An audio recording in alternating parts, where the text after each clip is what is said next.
away. I don't see. Huh?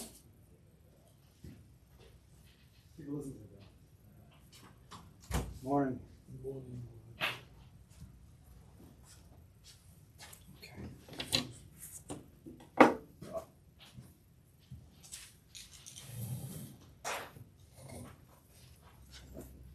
Okay.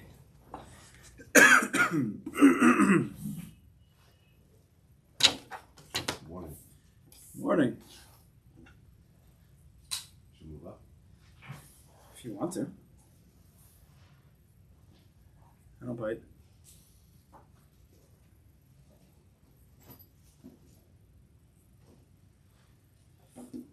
Okay.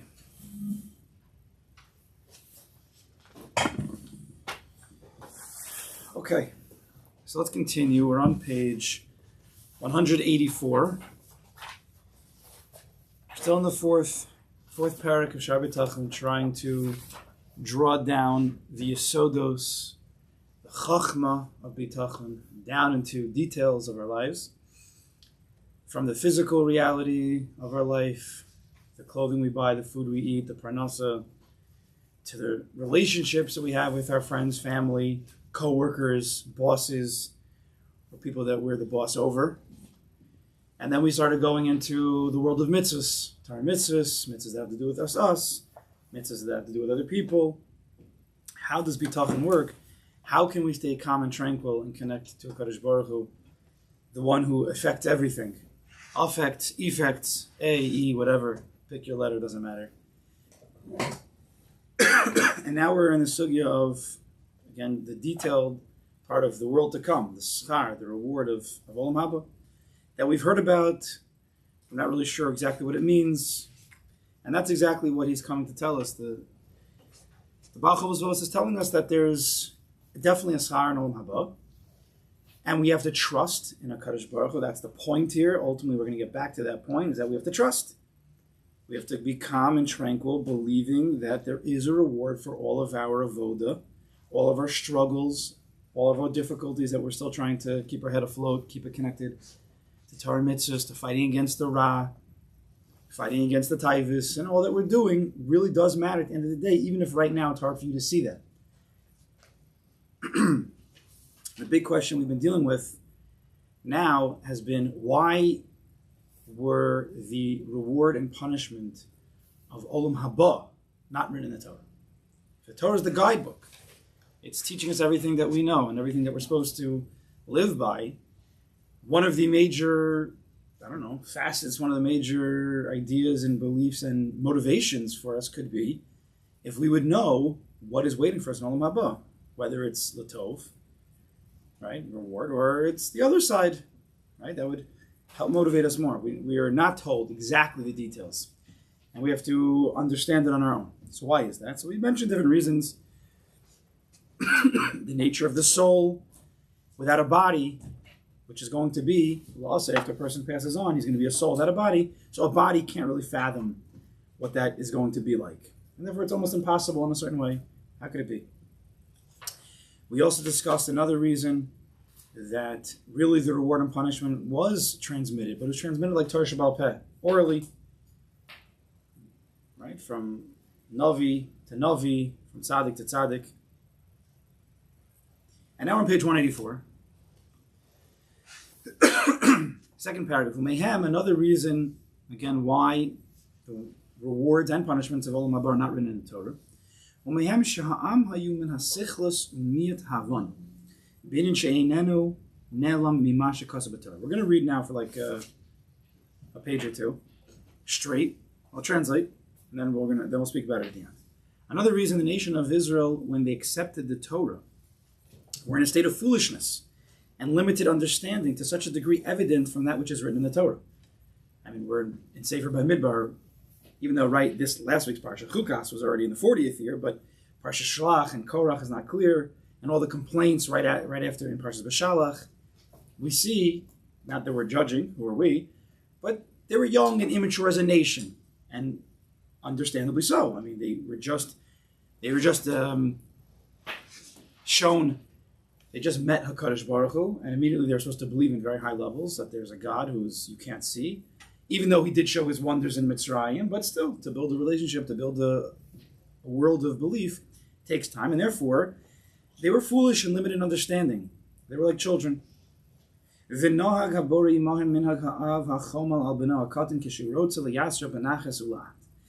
the Creator conducted himself with them as a father who has compassion for his young child when he wants to discipline him. He does so gently and slowly. So they explain, when a father disciplines his young child, he will first use light punishments.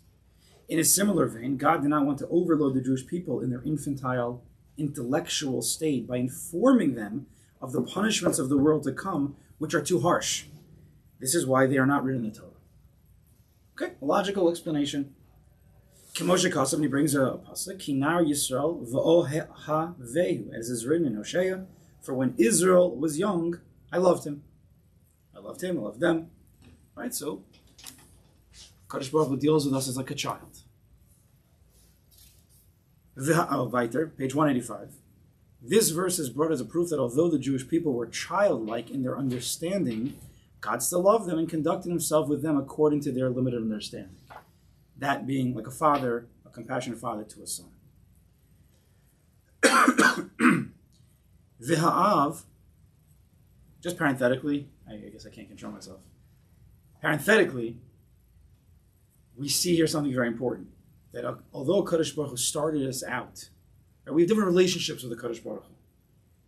The most classic and most well-known type of relationship is a master and a servant. God is the master of the world, and we are the servants who do his bidding, do his mitzvahs. Yes, we get rewarded, and we believe. However, there's other relationships, and one of the famous relationships is Avinu. It's Avinu Malkeinu. We discussed the other night. Avinu Malkeinu, and there's also another madrega where it's a husband and wife, that's deeper, Shir Shirim. But the two classic that most people are trying to work with in their lives is Avinu and Malkeinu. I would say, unfortunately, is that most people are taught and live their entire lives with one relationship with the Kadosh Baruch Hu, and that's Malkeinu. He is king, and we are his subjects. We are his servants. And it becomes a world of reward and punishment. It becomes a little bit of a cold, a little bit more intellectual, impersonal, because he's the king and I'm just one of his many, many servants. And there's reward and there's punishment, and there's things that I don't necessarily want to do. There's things that I know is good for me, but I don't want. But I'll do it anyway. I don't have to feel the relationship. I have to just do what I'm told, which is all true. But if you only live that way, you're lacking, first of all, the truth. You're lacking the truth. And it's going to be a difficult, run. Sometimes it'll be better than others, of course. Sometimes you feel like an honored servant and you feel rewarded, but a lot of times you might not. So it's very important to remember, first of all, the other relationship, which is Avinu. He's a father, a compassionate, loving father, which is really what all of habitachon is trying to get us to. As we've discussed, I don't remember, probably in the earlier shiurim. The way we can go back for a second, I think I might have said in the first few shiurim that, again, in my understanding, and it's not to argue, it's just to give it a little bit of a framework, that emunah would be that belief in HaKadosh Baruch Hu is where he's Malkeinu. There is a God, there's a master, there is, and we have to serve him. But it's a little bit impersonal, because emunah doesn't have to necessarily go to the heart. When you learn bitachon as connecting to the heart, that calm, that tranquility, that simcha, that emotion where you feel like you're in the hands of a mother, or you're in the hands of your father, that's where it turns into Avinu, where a person can really, not just intellectually know, we say Avinu, Malkeinu, he's our father, but to really feel it. And that's on us. Kadosh Baruch Hu is always the Avinu. It's on us to be the Ben, or the Bas. When we come to them, when we believe HaKadosh Baruch Hu is being the Father, when we trust Him being the Father, or when we believe that we're the kids, either way, you can go either way, then becomes emotional. We become happier, more tranquil. That's what bitachon is. And then you can start to live a life where everything is exactly the way it's supposed to be. It's not just a cold master-servant relationship. It's a warm parent, father, it could even be mother. Avinu Malkeinu, Rosh Hashanah was his aim. Cute, right? Aim, it's mother. right? A warm relationship where even though sometimes it's difficult, but we know the parent has the best interests for us because this is my parent. Yes, I have a few siblings, but mommy and daddy love me just as much as my siblings. Versus when you're a servant, you're one of millions of Jews. Again, a little bit distant, a little bit cold. Again, that's on us, not on the Kodesh Baruch Hu. And why did I bring this up? Because besides it being the truth and has to do with bitachon, but we see here, according to the way the Cholos is learning, is that the madrega of Avinu is really the beginning. Before we received the Torah, before all the rules came in, he was really a loving father. Right? The Malkeinu really came after. But he started as Avinu, we quickly went to Malkeinu, and then we just stayed in that madrega of Malkeinu for a long time. And for many people, they're still in that level. The Baal Shem and others have come to try to explain to us, it's also, don't forget Avinu, right? And the Chavos of himself as well. He's not saying it clearly, but it's definitely written in this sefer that Kodesh Baruch Hu is a loving father. And parentheses, let's go back, 185. This verse again is brought as a proof that although the Jewish people were childlike in their understanding, God still loved them and conducted himself with them according to their limited understanding. So he continues, V'ha'av kishirotze l'lamed is beno. You see already that the Moshe is going to be with the father, and that's with like a Kodesh Baruch Hu to us. V'ha'av kishirotze l'lamed is beno b'na'aruso ha'chochmas asher ya'ale behem elamaylas elyonas asher lo yavinen hanar beisahi ilu hayim efayis osa alein v'omer lo svol yigias amusu v'halim ba'avur shetala behenes el hamaylas ha'chamudois v'haya sovel zeh. Very important. By the way of analogy, he says, a father who wants to teach his young son the various types of wisdom that will enable him to attain great levels, deep understandings, comprehension, not physical, but deep wisdoms. A father wants to teach his child, right? Everything, which the young lad does not understand or appreciate at that time. He wants to teach him high-level, intellectual, mature, deep wisdoms. So were the father to persuade his son by saying, tolerate the hard work of discipline. It's going to take a lot of hard work, it's going to take hours and focus and mindfulness and consciousness, awareness, schooling, tests, failures. But tolerate the hard work of discipline and study so that through them you can attain these delightful levels of the holy wisdom I'm trying to teach you. The son would still be unable to tolerate it. Hey, Dad, can we just play ball? I don't really know about, I don't really care about this wisdom. Because he doesn't appreciate what the wisdom is. So how can you tell him, you should go through 20 years of schooling and hard work in order to attain wisdom? If he doesn't appreciate it, what's going to motivate him? The belief of his father telling him is only going to go so far, right? And he would not listen to him because he doesn't comprehend those levels. So he doesn't appreciate the goal. So therefore, he has no motivation to go through the hard work. We understand this. Due to his lack of maturity, and it's not his fault necessarily, right? Your kid's a kid. You're going to teach a kid who's 8, 9, 10 years old about what it means, ahava, true ahava. How are they gonna understand what that means? They see it a little bit, but they can't feel it. They're not mature enough. So due to his lack of maturity, the son is incapable of appreciating the great levels that he can reach through his hard work. The kasher yodeu al zeh b'mashu ariv lo miyad mimaychel umishnu malbush no merkeves no v'hadom lezeh v'yoideu b'mashi yitzar uso miyad mirov ve'erum malkus adom lam v'yishav daito amashi yivtach alav min harayas and mergoshes v'aedius hagluyus amitius yekal alav lizbol yigis amusar v'lasei stercho. But don't forget, the father still has to teach the kid the wisdoms, because the emes is to live life properly is to really give over these wisdoms. So what's he going to do if the kid doesn't appreciate those madregas? However, when he promises his son rewards that are pleasant for him in the immediate future, study for 20 minutes and I'll give you a candy. Study for 6 months and I'll give you a car, as he's about to say, such as food, drink, fine clothing, fine chariot, we would call it a car, of course, and the like. And at the same time warns his son that if the latter does not work hard in his learning, his father will give him punishments that will immediately cause him pain, such as hunger, lack of clothing, lashing. Okay, let's stay within lashing, and the like. And he will also reassure his son with clear proofs and tangible evidence then of that what he's going to do, of course. And all of this will make it easy for the son to tolerate the hard work of discipline. He's getting immediate rewards or immediate punishment, right? To keep him on track for ultimately, after a long time, gaining the wisdom that the father wants him to gain. Right? So the father we understand the mashal, it's very simple. And to bear the bother that is involved with learning. Okay? So immediate punishment, immediate reward to keep the kid in line in order that the father can ultimately train him to what he wants to, which is these high levels of wisdom. The kasha yigili meba abachrus, the yechzak sichlo, yovena inyan mechuven elav b'musaro, v'yechavin elav, v'simad be'inav ha'arevus asher hayaratz elav, b'schilas inyanav v'yahaya zel lechemla alav. Now we finish off when the child becomes a young man and his intellect matures. He will understand the true purpose of discipline. Now we can chap what his father meant the whole time.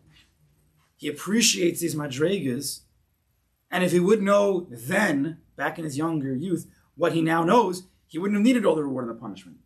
But no one could possibly know that. So when the child becomes a young man and his intellect matures, he will understand the true purpose of discipline, and he will have this in mind when toiling in his learning. He will continue to learn now without the need of reward and punishment of the immediate type. The pleasant things that he pursued at the beginning of his learning will now be insignificant to him in comparison to the ultimate delight of the wisdom and that which, or even the discipline, right? Teaching a kid the benefits of discipline. How could a kid appreciate that? A kid who's trying to run away from discipline. He doesn't want to have to focus. He wants to just run around and be free. But as a mature adult, we understand that discipline is very important. Focus is very important, right? To chazer over review something 100 times is very important, if we could. Some of us can't do that still till today. But how do you teach that to a kid? When every single second he just wants to run away. So what's the motivation to keep him there? Again, the immediate rewards, we understand. So the pleasant things that he pursued at the beginning of his learning will now be insignificant to him, and he will understand that the reason why his father initially promised him all this was out of his compassion for him to keep him in line so he could receive the ultimate benefit of these wisdoms. And he now understands what his father was doing, which there's a lot that he comes to an understanding with. Besides the fact that he now receives the wisdom, he now chaps the whole time what his father was doing. So even if his father decides again that he needs to discipline him in a certain way, now the son will trust the father. He won't need the immediate rewards in order to get to the next level of wisdom, even though, again, where he's holding now, I don't understand that wisdom, but if Tati is telling me that I have to do this to get to that wisdom, I've already tasted the earlier wisdom, so now I can believe him, and now I don't need the immediate rewards. I will continue going. It's a very important point. The only way a father can effectively train his young child to habituate to hard work is encouragement with petty rewards and punishments that the child understands. When the child will grow older, he will understand the true purpose and reward for his hard work and realize that the prior promises were merely made out of compassion. Before we get to the end over here, it's very hard. I mean, anybody who's a parent, who has older children than I have, it's very hard to even live this. You have to constantly, because you know a truth that the kid doesn't appreciate because he's too immature. And to get him there is really hard work for the kid. Maybe it's hard work for the parent to keep him in line. For a lot of parents, they just give up and just like, okay, whatever you want, man. Just do whatever you want. Because it's very hard to keep a person in a proper balance, not squashing him, because that's bad, but giving him the room to maneuver within a structure. That's hard because you have to hold the structure, but it can't be too tight because then you squash the kid. It can't be too loose because then he slips out. So to hold that has to be, it's constantly moving. Those who are older know. It's constantly moving. You have to keep moving all the time with it, with them, with the world. And that it's very difficult. So imagine what a Kodesh Baruch Hu do for us. He has to constantly be holding us in perfect balance. And only he knows. Trust is where we trust that he's holding us in that perfect balance. So when things don't go right, we trust, no, that's a Kodesh Baruch Hu holding on to a certain structure which is good for us. Even though we just want to slip out of here and say, no, I want it like that, I want it like this. Isn't Kodesh Baruch Hu, it's better for me like that, right? She says, no, it's not actually. So we have to trust the structure, right? It's very, very, very important. Overall, what we get out of this. But now let's get back to the Indian of the reward. God conducted himself with the Jewish people in a similar manner. V'chein habori yisbarach yichal amo v'hivchidam b'gemur v'anish mimaharim v'mei sheyoda ki ha'am kasher yisuknu la'avoida tigal me'aleim sechlusam b'gemur olam haba v'anshav yichavnu b'avodei lov yisnagu ba'adav. Listen carefully to what he says. We're trying to make a diak or two. Similarly, the Creator may be blessed, instilled in his nation hope and fear by telling them about the material, immediate reward and punishment, which are quick to come in this world. Why? Now we understand. He did this because he knew that at a later time, when they would become strongly established in their service of the Creator, they would rid themselves of their foolishness and lack of understanding of the reward and punishment of the world to come. And they'll appreciate the Schar Olam Haba and won't need the immediate type of reward and will go on our own. But since we're a young nation, and the Torah was given to us when we were young and immature, therefore, what was written there? The immediate materialistic type of reward and punishment. Again, with the hope that we would come to a larger understanding. Instead, they will direct their service towards God alone and conduct themselves in it for the purpose of connecting to Him. He says something very, like slides it in over there. These last two lines. Again, in the Hebrew, it's V'chavnu ba'avoda elav v'yisnagu ba'adav. And the translation is, instead, they will direct their service towards God alone and conduct themselves in it for the purpose of connecting to Him. What's he saying over here? What? What's the tachlis? Let's go back to the mashal. The father wants to teach the kid wisdoms, high-level wisdoms. But he can't just say, kid, work hard to get the wisdom because he's not going to want to, so therefore he promises him the reward and punishment to get him to that stay there. What is the goal of the father? Simply to get the kid to the ultimate wisdom. Right? What is the ultimate wisdom? What is a Kadosh Baruch Hu trying to get us to? Vegas. He wants to get us to Vegas. The tachlis of the Torah is not that we get Schar Olam Haba. That's not the point. The point is that Kadosh Baruch Hu wants us to get to the fact that our service is towards God alone, l'shma, l'kavana, l'dveikis, and conduct themselves, Klal Yisrael, for the purpose of connecting to Him. That's really dveikis. How do you get a person there? Hey guys, just serve me l'shma. It's going to be good for you. You tell a 13-year-old, just learn l'shma about, Shaar, Goring Apara, and all these crazy. Learn l'shma, and it's going to be good for you. Kid's like, what are you talking about? Look at you like you're crazy. So what do? We put them in school, we give them grades, and we give them rewards, and we give them stickers, and we get cars. Yes, at 13 sometimes, promise the kid the car already at 13.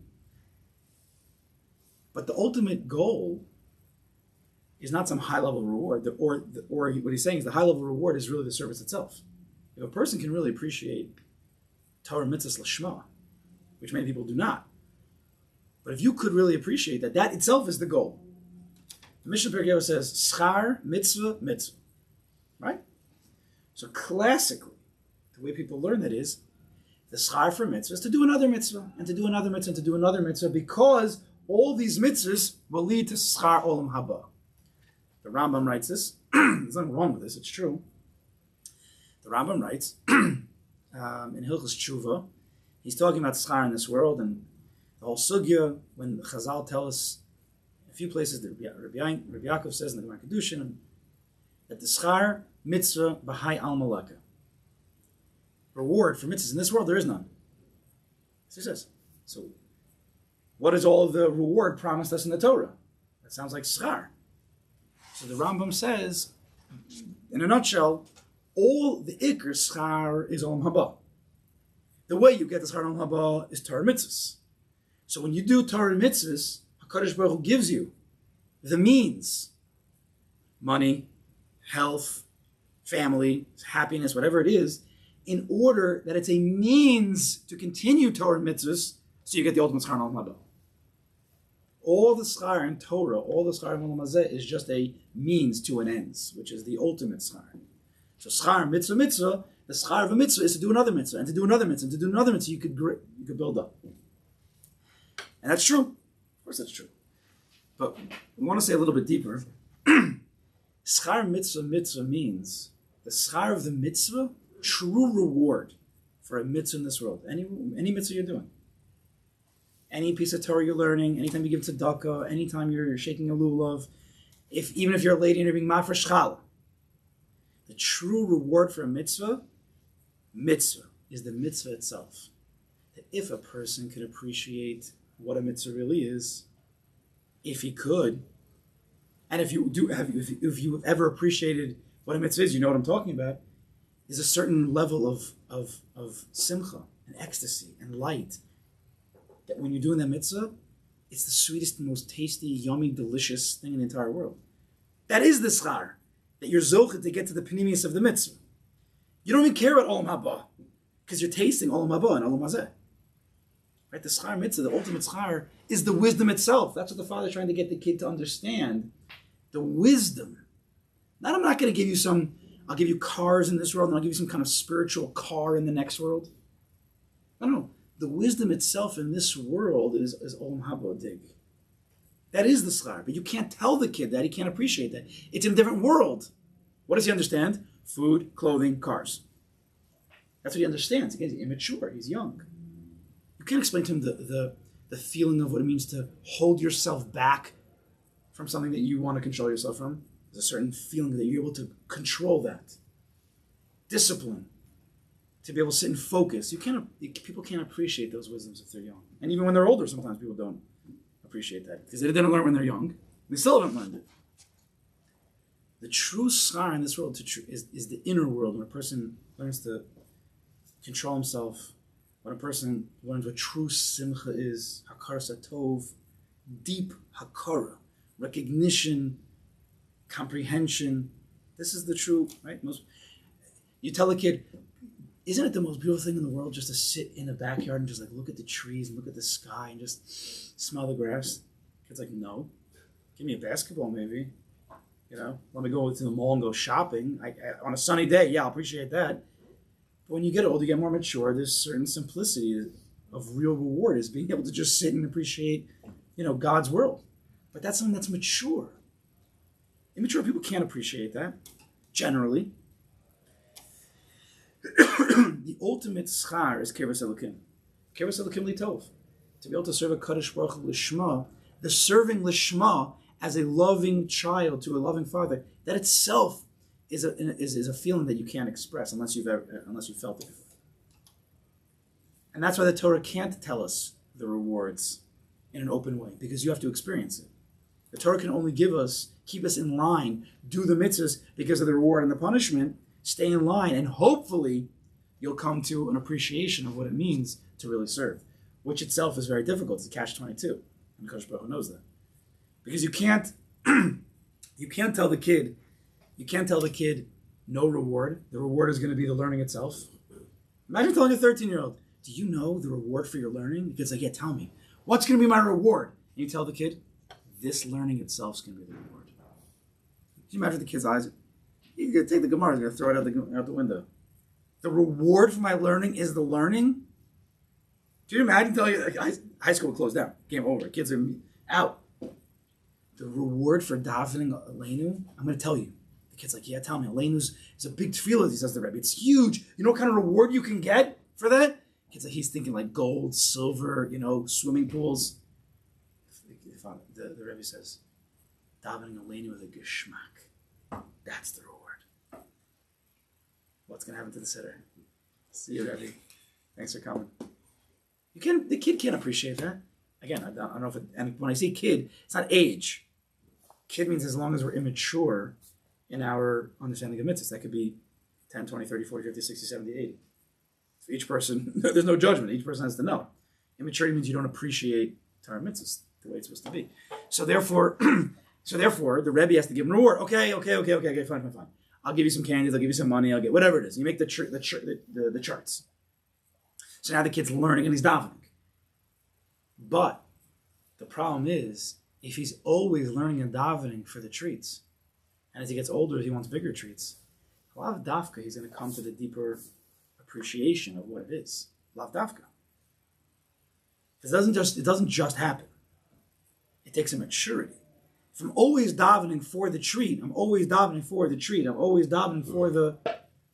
So my davening is always going to stay at that immature level.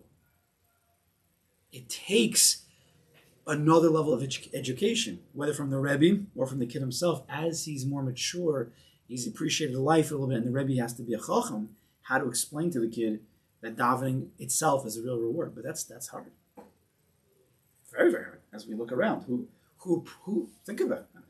Think about your own life. No one's judging anybody, but do you appreciate davening? Is it a geschmack? Do you love learning? Do you love doing mitzvahs? Are you running towards mitzvahs? Dafka. Each person has to know. Because it takes a maturity. And therefore, since the Kadosh Baruch Hu knew that Klal Yisrael is going to stay a nar for a long time, and only the few are zocha, so Kadosh Baruch Hu gives us the rewards and the punishments in the Torah that we can understand. He can't tell you the higher madrega. You have to come to that experience. Rabbi Nachman says, he says in Yud Ches, that there's a tachlis for everything. There's a purpose for everything. You build a house. Why? For the purpose of living in the house. Right?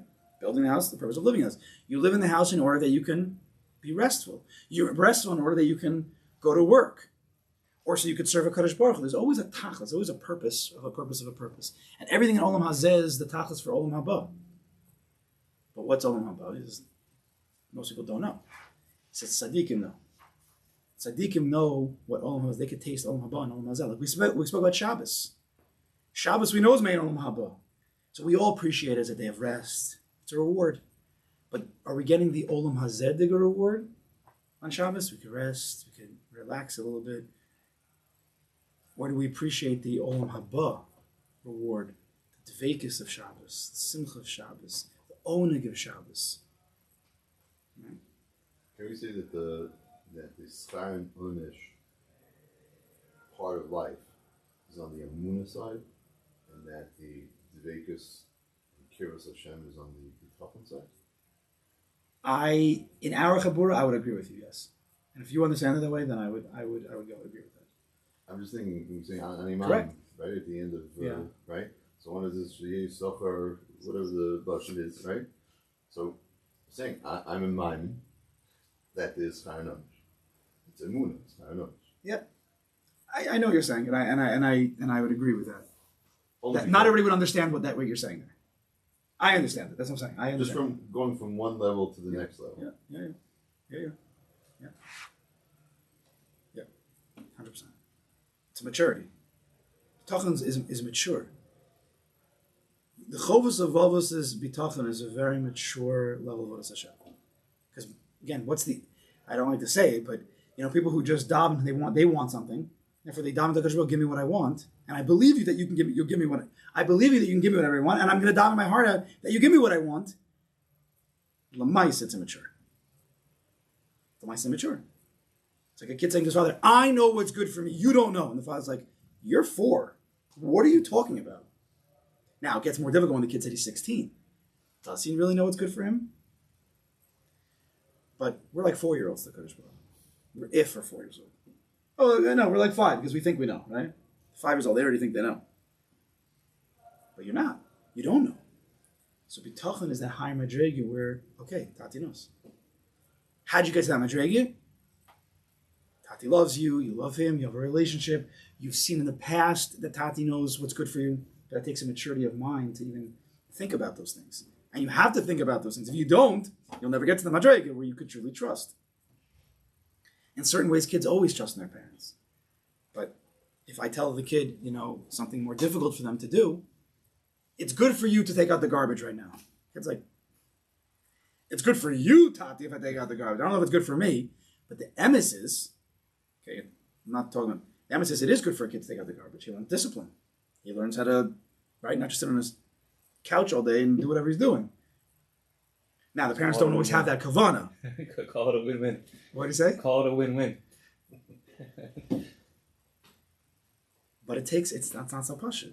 So Kadosh Baruch Hu wrote in the Torah what's clear and understandable for everybody. Shavu b'chol nefesh. But But for those who know, the tzaddikim, those who work in the world of kirvas elokim litov, they chap the lishma, they chap the kavanah, they understand pnimius, avoda, schar mitzvah, ivdu es Hashem besimcha, then they don't necessarily even need to be told the rewards. They chap it already, because the avoda is the reward. They don't need to be promised high-level reward. I'm living in the reward. Ivdu es Hashem besimcha, if you can get to be like David HaMelech, every mitzvah you're doing is a simcha, that's the reward. What do I need more for? That is it. It's hard for a person who's in the immaturity of mind to appreciate such a thing. What are you talking about? Davening's boring. You need to. So for many people, you need to have a belief and a trust in a Kadosh Baruch Hu before taking that jump. You're telling me that everything my teachers told me about this world of Olam Haba and everything I'm building for, and I'm building bricks at the base of Mikdash, all the things that the kids, they work on, they make projects, all that's really nothing. Really, all the schar is in my learning and my davening, and that's the schar. So it's twofold. One, there is schar in Olam Haba. But the emes is that you could taste the schar in this world. And if you would taste the schar in this world, you wouldn't even think about Olam Haba. You'd be living in Olam Haba and Olam Hazeh.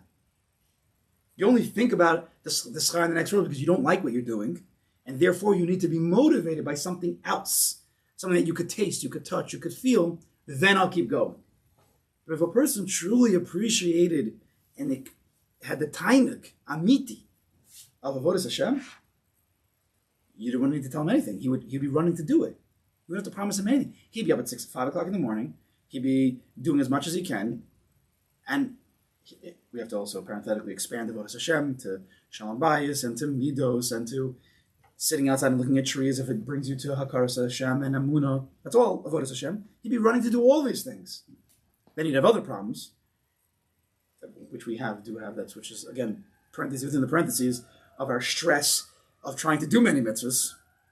But part of that stress of doing many mitzvahs is because we think that we're trying to gain some olam haba points.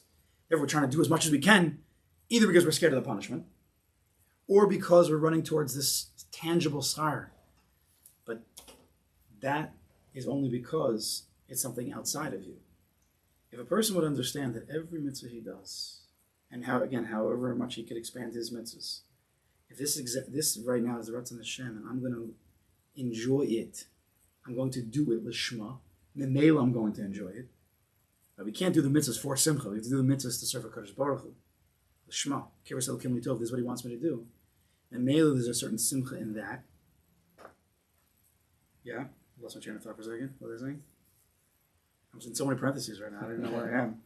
I'm at like the second level here. Please. Where we hold it over here. Does everybody follow where I'm going here? Yes. You follow me? Okay, 1 second. You're good where you are. I'm good where I am. Exactly. Oh, that was the answer, right? When a person does the mitzvahs from this perspective, that knowing the schar of Olam Haba is right now, even though you're not supposed to do it for that reason, then he's happy where he is. He doesn't have to be running chopping a million mitzvahs and stressing out. He's not learning enough, not davening enough. And of course, he has to do his shtadlus. But he could taste it right now. I don't need to learn 7 blot so I can finish Shas. I've spoken to people like this. They started learning. They woke up at 25 years old. They're all excited now to learn, but they have this like deep guilt, and they've missed out on so many years. But if I learn 7.5 blot, I can catch up, right? And I can learn all Shas in 1 year. But then, guess what? He's going to stress out the entire year trying to keep up with the 7.5 blot, which he's not even ready for. So, what does Kodesh Baruch tell this person? He says, my son, I'm so happy that you finally came to appreciate learning, the wisdom that I've given you, and it's my will that you learn. But can you just learn according to your speed? Be serious about it, and learn as much time as you can. But don't worry right now about 7.5 blocks. Just learn for your hour, your 2 hours, or whatever it is, and find the Rebbe and enjoy learning. Find what you like to do, and be serious about it. That's what I want from you. All the pressure is gone. And then you could actually learn, and you could connect to Kodesh Baruch Hu. You're not doing it for some selfish reward reasons or some guilt. There's a lot of stuff going on over here, I know. a lot of hours of therapy that we're trying to pack into one, 40-minute session here. People are going through these things, and they mean well, but they're not understanding right. Because we haven't learned what habitachon is, we haven't learned what it means to be a son, we haven't learned what it means olam haba she'b'olam hazeh. So many people mean well, and they're so depressed. Because they mean well, because they really want to serve HaKadosh Baruch Hu, but they never were given the proper tools, they actually become depressed from their Avodas Hashem. People aren't davening and learning because of this. Not davening and learning. Not that they're learning and davening and they're feeling, still a little bit of stress. They're not davening and learning. They're done. They couldn't do it anymore. Now they're happy Jews and they still come to shul and they still do the Jewish thing. They do. And they still believe in Hashem. But they can't do some of the avodas anymore because of the pressure that was put on them when they were younger. Lots of people, unfortunately. Because everything was more, because the olam haba, more, because you're an eved, more, and you're going to get punished and guilty, and they were never just able to just daven and learn. And now they don't. So what did you gain out of that whole mahalach? Now, for some people, it does work. This is the difficulty. Some people do need to be pushed, and they do come. This is the balance. You need proper eyes of yourself, which is difficult. You need hopefully rebbeim, people who can guide you properly, which is a difficult thing. But there have been casualties. Okay, so that's why the Shaar and Onesh. We'll talk about Shaar right now. Of Olam Haba cannot be mentioned in the Torah, or in another way of saying it, it is mentioned in the Torah. Right? It's not explicitly, but it is because every mitzvah really is the Shaar of Olam Haba.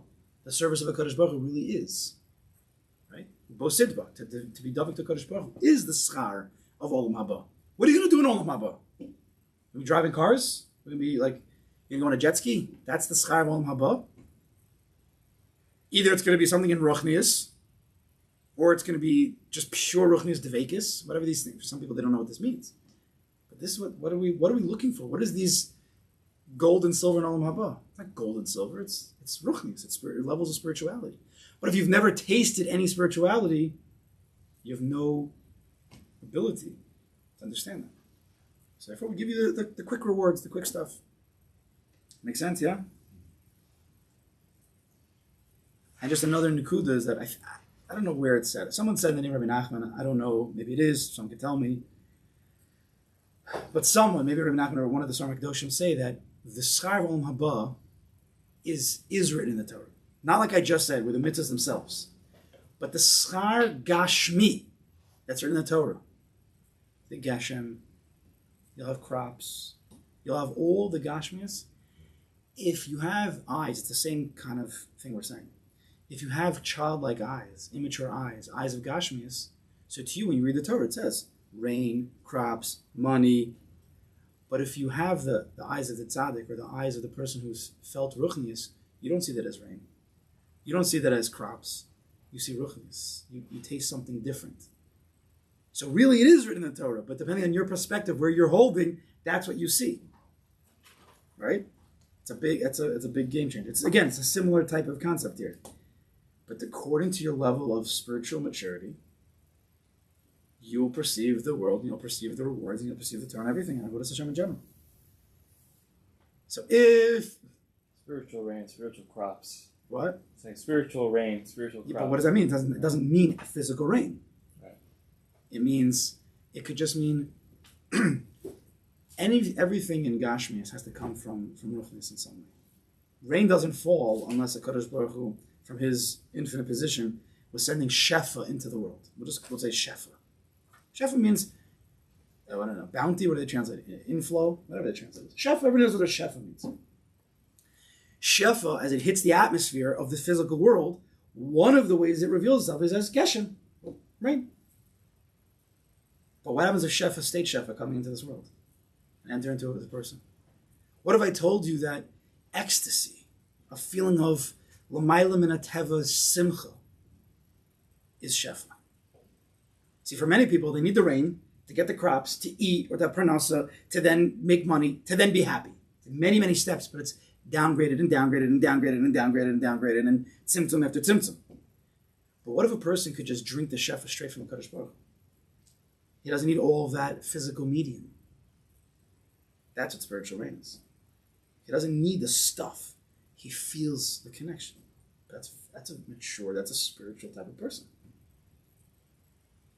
And it's possible.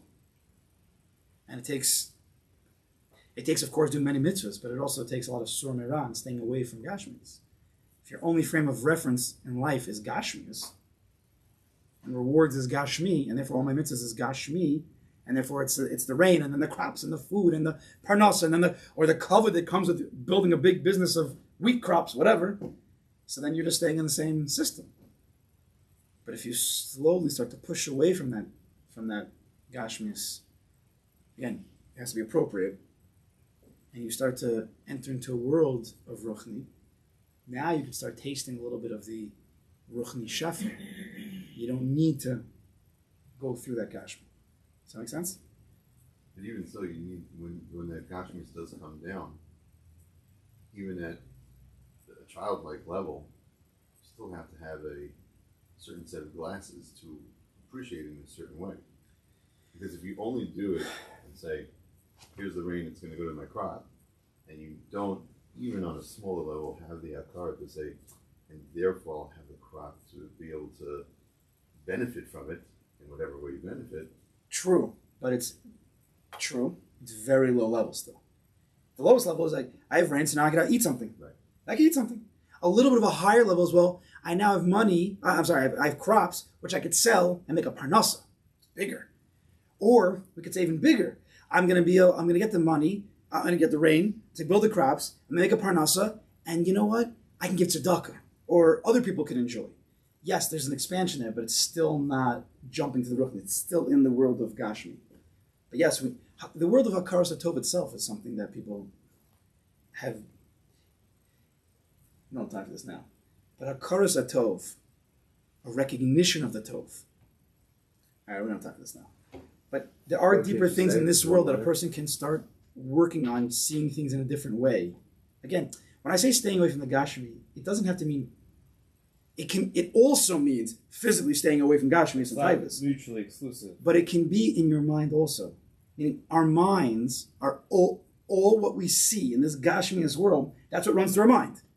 We have to start allowing that our mind to go to a place of Ruchnis, to see this world in a way of Ruchnis, not just Gashmias. To do that, you need texts. You need some kind of help, which is higher levels of Torah. Pnimis type of Torah, machshava, different levels, because we generally don't have a framework. We only know Gashmi. So my mind is always in the Gashmi, even if it's the best of the Gashmi world. Okay, I can make money so I can give tzedakah. That's great. That's amazing. I want to make parnasa so I can serve Hashem better. I can give him tzedakah. That's amazing. But you're still stuck in that same old system. We need to expand it to see that there's ruchnis there as well. Okay, even the guy who's getting the tzaddik who's getting the shefa directly, he's also eating, the correct. Crops and 100% he's still eating. As long as he's alive, maybe. But he's appreciating it right. in a totally different way, and it's possible. But we have to start entering into our whole world, our system, whether it's physically, mentally, or emotionally. There's another world here. There's a ruchnis. There's an neshama. We hear about it, but we're not supposed to connect to it. And you need the language of the neshama. Torah. I'm not saying go to Zohar, even though that's a good thing to do on Shabbos. You need different language. We stay in Gemara, Mishnah, Halacha, basic Chumash. We stay in the same language all the time. Mitzvahs, of course. Learning, Gavaldik. You should do it 120 years. You should do it. But also add a little bit of a new language. Chassidus, deeper machshava. You understand? All right. Continue next week.